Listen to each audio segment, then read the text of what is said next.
Over the next 2 weeks, we spent time training with the White Lotus, and in that time, Azula was on the move. In the wake of my desertion of the Fire Nation, Azula had been put in charge of military operations. And boy, how was she ruthless. The water tribes were now considered a lost cause. The Earth Kingdom very much wasn't.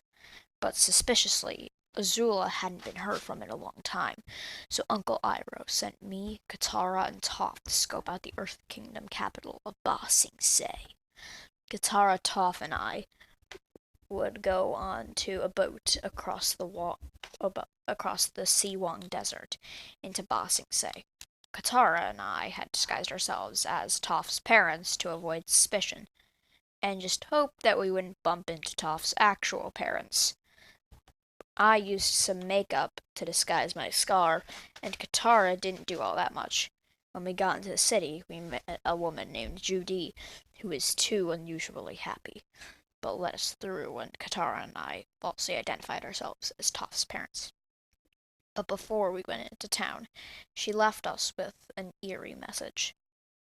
There is no war in Ba Sing Se. After a lot of looking, we noticed Azula hiding in an alley talking to her friend Ty Lee and some other guy. And this is what we heard. So, how goes construction? We're ahead of schedule. Huzzah! Soon the drill will be complete, and even the walls of Ba Sing Se will fall. So, what now? Double construction.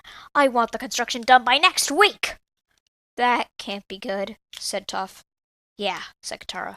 There may not be a war in Ba Sing Se now, but there will be soon if we don't act. So Katara sent a hawk to go tell Aang to come with Appa and get us, while we decided to wait in an inn, but we ran into a bit of trouble when Toph's actual parents showed up, asking about her whereabouts, until they saw us. Initially, they were both confused about why there were suddenly two of them, and I tried to talk my way out of it, stating, we're from another village and happen to look a lot like you too? But then Tuff's dad touched my face and some of my makeup rubbed off onto his hand. Wait a minute. You're not even from the Earth Kingdom. And then he swiped off all my makeup and tore off the fake facial hair, revealing that I'm the Fire Prince and his girlfriend, and you two kidnapped our daughter! Well, two things. I've changed my ways, and I'm now fighting against my own nation. And did you two even read Sokka's letter? We did, said Toph's mom. But we don't even know who Sokka is, and his spelling leaves a lot to be desired.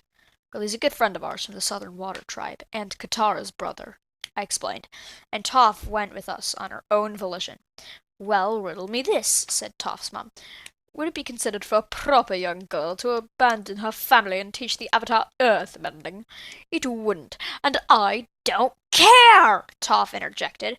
Then Toph's mom grabbed her by the arm and demanded she come home with them, and that instant Katara waterbended up some water out of a cup, turned it into an icicle, and threw it at her arm, forcing her to let Toph go. Hey! She yelled. Is that a way to treat a woman? No, Katara said simply, but it is a way to treat two jerks who isolate their daughter and keep her from following her dreams. Well, where's your honor? Toph's dad asked, and I said, well, for your information, my name is Zuko, and I left my honor behind a long time ago. And with that, I blasted some fire in their direction, and Katara, Toph, and I went outside to wait for Aang.